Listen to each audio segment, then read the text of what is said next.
Je vous propose sur le sujet d'entendre le point de vue d'une enseignante. Bonsoir Fatia Boujalat, merci de nous rejoindre. Vous enseignez l'histoire géo dans une zone d'éducation prioritaire à Toulouse. Avant ça, vous avez été à Marseille, dans les quartiers difficiles aussi, et vous êtes la cofondatrice du mouvement Vivre la République. Alors vous approuvez cet amendement.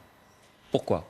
J'approuve cet amendement parce qu'il va être utile et surtout lutter contre une espèce d'incohérence et d'hypocrisie. C'est-à-dire que les directeurs d'établissement, les sorties ne concernent que le premier degré, sont laissés face à la pression du quartier.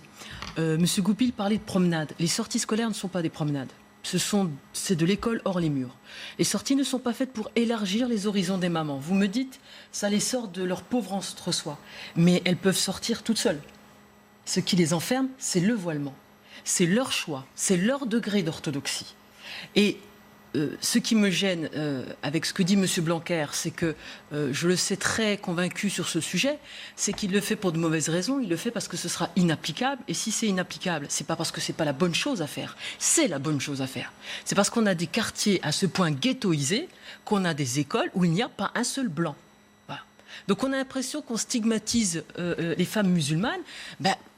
Pourquoi on n'a pas de problème avec des enfants qui portent des kippas ?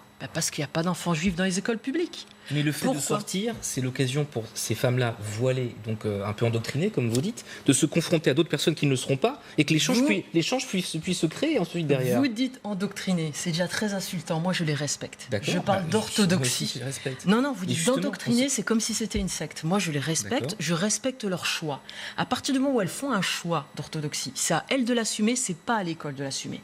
Et encore une fois, les sorties, un tribunal administratif l'a rappelé il y a quelques années, ne sont pas un droit pour les parents. Et je serai pour créer un service national des sorties scolaires, parce que je vais vous dire, là vous regardez les foulards, ça vous attendrit, c'est les mamans. La loi parlait des parents accompagnateurs. On prend un homme, un homme blanc avec un sweatshirt, un maman, un papa, pour la manif pour tous. Est-ce qu'on va le laisser dans les sorties, lui ? Ou Rassemblement national, est-ce qu'on va le laisser dans les sorties ? La laïcité, ça concerne les opinions philosophiques, politiques et religieuses. Le seul souci, c'est qu'il n'y a pas de blanc dans certaines écoles. Et la question, moi je repense à cette manifestation des mamans, de mamans voilées il y a 2 ans à Montpellier, au quartier de la Berthe, qui réclamaient plus de blanc dans le collège. Voilà, c'est un problème de mixité. Et M. Blanquer sait que c'est inapplicable parce que, justement, on est dans cet état de ghettoisation. Mais ce n'est pas parce qu'il y a la ghettoisation que l'État doit s'y adapter. On a un souci à Toulouse, j'ai vu, il y avait les fédérations de parents d'élèves avaient mis en place un système de pédibus, c'est-à-dire les parents accompagnent les enfants à pied à l'école. Des mamans voilées se sont opposées à la présence d'hommes. Oui. C'est ça le problème avec l'orthodoxie, c'est pas de l'endoctrinement. Moi, je respecte leur choix de piété. C'est un effet cliquet. Où ça va après ? Est-ce qu'elles auront un droit de regard sur la sortie ? Est-ce qu'il y aura des pique-niques, des sorties journées pendant le ramadan ? Est-ce qu'on ira visiter une synagogue ? Est-ce qu'on ira visiter une école ? Donc on n'est pas là pour élargir leur horizon. Et elles ne sont pas des pauvres femmes, moi je ne les vois pas comme endoctrinées, ni pauvres femmes fragiles. Et voilà. Et encore une fois, une question, pourquoi sont-elles les plus disponibles ? Où sont leurs maris ? Et moi qui ai grandi, je m'appelle Fatia Boujalat, ma mère porte le foulard, j'ai grandi dans un quartier ghettoisé, il n'y avait pas ce genre de problème. C'est un problème qui est apparu maintenant. Donc il ne faut pas les présenter comme des musulmanes, il faut les présenter comme des musulmanes orthodoxes. Et l'orthodoxie, c'est à celui qui fait le choix de l'orthodoxie de l'assumer, ce n'est pas à la société. Romain ? Oui, mais c'est absurde. Vous êtes en train de dire... Très intelligent de commencer par cet absurde. Non, mais ça invite au débat. C'est pas taré, déjà. Non, mais vous dites, c'est des orthodoxes. Alors, sous prétexte que vous les avez désignés, vous dites, je ne dis pas qu'elles sont imbéciles, idiotes et tout, elles sont orthodoxes. Je les respecte et c'est un mouvement politique. Donc, au nom de ça... Je n'ai pas dit que c'était un mouvement politique. Comme d'habitude, dans votre paroisse, vous recyclez vos arguments Vous allez habituels. faire dans votre système... Écoutez-moi. Non, je ne vous écoute pas, écoutez-moi vous d'abord. Ne me prêtez pas des mots, que je n'ai pas tenus. Non, vous n'écoutez pas, vous recyclez vos anciennes, toujours habituelles. Ça va entraîner ça. Vous êtes au conditionnel. Si on fait ci, si on fait ça, au lieu de faire le contraire. Le conditionnel de la République, c'est de pouvoir dire qu'elles sont assez intelligentes et de respecter tout le monde pour dire dans une promenade, dans une balade... Ce n'est pas une promenade, une sortie scolaire. Pardon, excusez-moi. Je vous écoute. Excusez-moi, je ne suis que prof, vous savez mieux que moi. Ce n'est pas une balade, une sortie scolaire. Vous êtes vraiment une prof. Ce n'est pas. Vous êtes je sais le problème. Et vous êtes vraiment Romain Goupil. Oui, vous n'êtes pas décevant par rapport à ce que je m'attendais. Bon, sur le fond, Romain, allez-y, sur le fond. Sur le fond, la démonstration a été faite de manière professorale du fait que je suis, vous avez vu mon nom, je sais de quoi je parle, et ça va être un cliquet systématique pour entraîner vers le halal, vers les pique-niques interdits, vers on va pas aller dans tel musée. Elles vont imposer tout à tout le monde. Mais c'est absurde. C'est une vision comme si vous disiez Qu'est-ce que vous voulez dire le cliquet ? C'est exactement ce que madame a dit. C'est-à-dire que si on ne les interdit pas de visite, elles vont exiger l'endroit où il faut aller faire la sortie scolaire, elles vont exiger qu'il n'y ait pas un pique-nique. Vous transformez les paroles parce que vous êtes incapable de la moindre subtilité, mais incapable de la moindre subtilité. Et je ne parle pas de mon temps professoral, mais après tout, je suis invitée en tant qu'enseignante, excusez-moi monsieur le cinéaste. Mais en plus, j'ai écrit un livre dessus, j'y ai consacré un chapitre. C'est aussi ma culture. Mais pardonnez-moi de penser un tout petit peu, que je connais peut-être un tout petit peu le sujet mieux que vous. Pardon, monsieur Romain Goupil, vous savez mieux. Homme, blanc, bourgeois, vous savez mieux, comme d'habitude. Fathia Boujalat, est-ce que vous avez, été confronté à ça dans des sorties scolaires auxquelles vous avez participé en tant qu'enseignante ? Alors moi, je suis au collège, donc on ne convie pas les parents à nous accompagner parce que de toute façon, on ne fait pas de promenade. C'est scolaire, on transmet un enseignement. Vous avez tort, nous on en faisait sans arrêt, on s'est promené dans les musées, on se promenait avec les parents. Il y a un but pédagogique, donc ce n'est pas une promenade, c'est de l'école hors les murs. D'ailleurs, les parents sont ouverts par l'assurance scolaire. Comment ils doivent penser, comment ils doivent se comporter, des interdictions. Non, ils ne laissent pas parler les gens. Allez-y. Mais j'ai eu un souci avec une élève qui, en sortant, a voulu remettre son foulard. Et en fait, si j'ai bien compris, c'est parce qu'on traversait son quartier. Et donc, elle se sentait jugée. Et donc, c'est le seul problème qui s'est posé en 5-10 ans. Vous savez, la loi de 2004 sur le port des signes religieux, on avait prédit l'enfer. Que ce serait terrible. Ça a été une loi d'apaisement. Ça a été vraiment une loi d'apaisement. La loi sur les signes religieux à l'école, à l'intérieur, dans l'enceinte de l'école. Ostentatoire et qui touche absolument. Une loi encore une fois, ça va être à l'époque, vous ne l'auriez pas dit intelligente. Pour laisser absolument ouvert, pas une loi dictatoriale qui dit plus de voile du tout dans l'espace public et dans l'école et autour de l'école. Ça dit pas de voile à l'école jusqu'à 18 ans. Mais c'est parfait ça. Et là, interdisez-leur de venir chercher leurs enfants à la sortie de l'école puisqu'elles ont des voiles. Rien n'a jamais été prévu en ce sens. Mais vous dites une somme de bêtises, mais c'est étonnant. C'est étonnant. Vous ne savez pas du tout de quoi vous parlez. La loi de 2004 interdit le port des signes religieux dans les établissements publics de 0 à 18 ans. Donc à l'université, vous pouvez porter une burqa, vous pouvez porter une kippa. Je vous ai dit que c'était une loi intelligente. Oui. C'est parfait. Et vous voulez rajouter je ne veux pas rajouter. Je ne veux pas rajouter. Je pense avec que si M. Larcher, avec le Sénat, pour empêcher que les musulmans partent leur voile, parce que c'est un signe extérieur d'orthodoxie. J'apprécie beaucoup que dans votre esprit colonisateur, vous souhaitez vraiment. Mais enfin, arrêtez sur ces attaques. Allez voir les films que j'ai faits avant de parler de n'importe quoi. Eh ben oui, mais sa vie à elle, c'était une jeune fille. C'était une jeune fille qui portait un voile, qui était dans un lycée. Et effectivement, d'où votre expertise, c'est ça. Exactement. D'avoir discuté avec tout le monde. D'avoir discuté avec tout le monde. J'ai grandi dans une famille musulmane. Excusez-moi de me mêler d'autres choses que uniquement votre petit travail qui consiste à dire j'ai une expertise. Les enseignants apprécieront vos propos comme d'abitude et votre arrogance. Mais on a fait quoi en 68 ? Contre qui, d'après vous ? Contre ces enseignants qui savaient tout, qui nous ont. Calmez-vous, monsieur Cohn-Bendit. Calmez-vous. Mais juste une remarque casque bleu, simplement, moi ce qui me frappe, c'est que vous avez nous Français sur ce plateau. Non, mais un Français plateau blanc, français, sur ce plateau français, à quel point on est capable de se faire des nœuds sur la laïcité quand au Canada, en Grande-Bretagne, ce débat n'aurait jamais lieu. Excusez-moi, il a précisément lieu au Québec. Et il est pour interdire aux enseignants. Mais vous moquez de moi, la loi va être adoptée. Mais c'est fou. Et c'est pour. Alors, Fathia Boujalat, ce que vous dites, c'est quand même très grave. Que voulez-vous dire ? Tout le temps, c'est faux.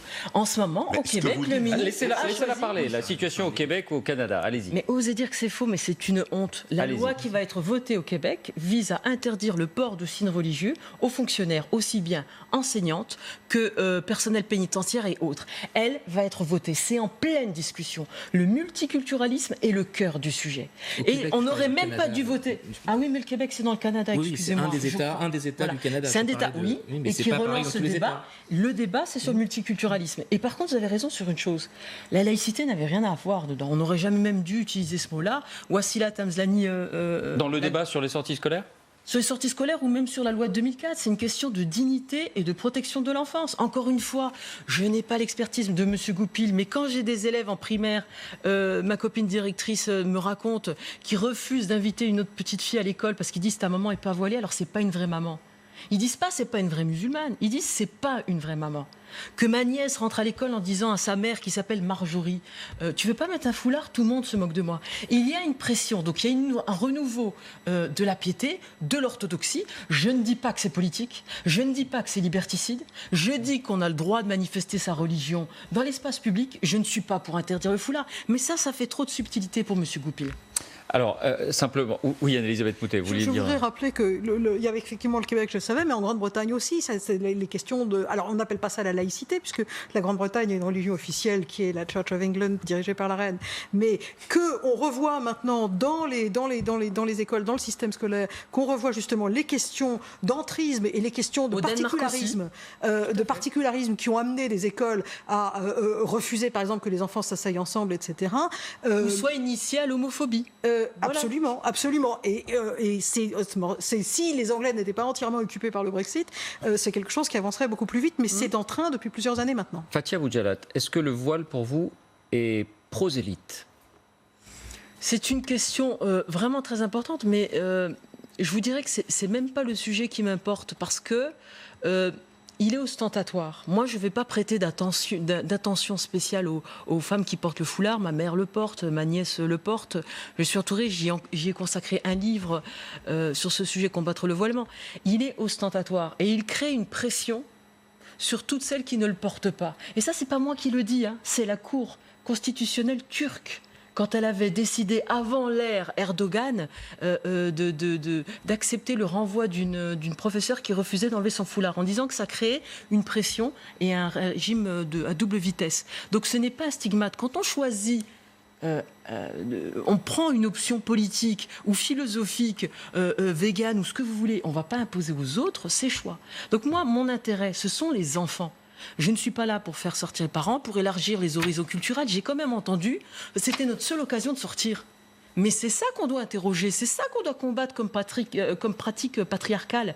C'est que les sorties de ces femmes se résument souvent, comme la place Arnaud Bernard à Toulouse, à « je vais faire les courses, je rentre, j'emmène les enfants à l'école et au parc et je rentre ». C'est ça qu'il faut combattre. Donc que le voile soit prosélyte ou pas, non, et puis il peut être coloré, tout ça, ça m'importe pas. Les enfants, et comment les enfants vont se construire, et comment, dans l'esprit républicain, on apprend à construire un vivre ensemble sur autre chose que ce qui nous ressemble. Ce qui nous rassemble, voilà, c'est un idéal, c'est donner la capacité de penser par soi-même. Et ça, je ne suis pas sûr que certains adultes y soient parvenus. Quelques réactions politiques sur cet amendement qui fait déjà largement débat. Le RN, le MoDem, LR et les Républicains et le PS. Écoutez, montage Lucille de Villers.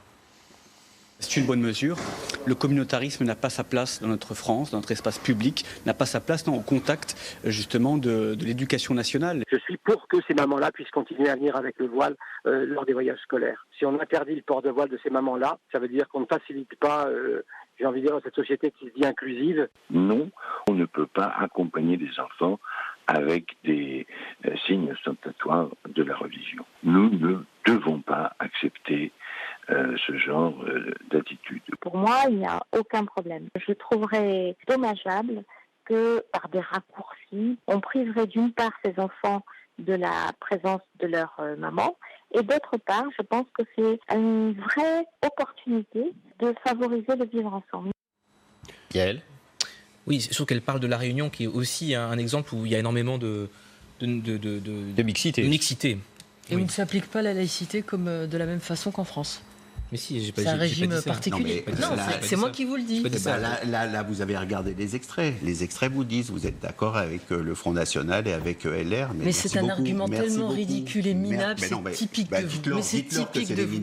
C'est typique de vous. Vous êtes minable. Dites à Bernard Debré que c'est vous êtes minable d'utiliser cet argument. Moi, je suis de gauche et je milite depuis 18 ans. Je n'ai pas commencé maoïste pour finir libéral comme vous, donc ne m'insultez pas. Ma trajectoire, moi, elle est cohérente. Elle est plus honorable que la vôtre. Et j'étais pas maoïste et libéral, j'ai toujours été libéral libertaire. Non, ce qui est intéressant, encore une fois, c'est de parler du vrai vivre ensemble. Des leçons en permanence. Et la qui, sous prétexte d'être prof, pensaient savaient comment je l'avais pensé quand j'étais enfant. Heureusement qu'il y a eu 68. Et là, je suis vraiment désolé de vous entendre dire, alors qu'il y a un idéal républicain qu'il faut interdire. Vous n'incarnez en rien l'idéal républicain. Vous êtes un libertaire libéral, ne me parlez surtout pas d'intérêt républicain.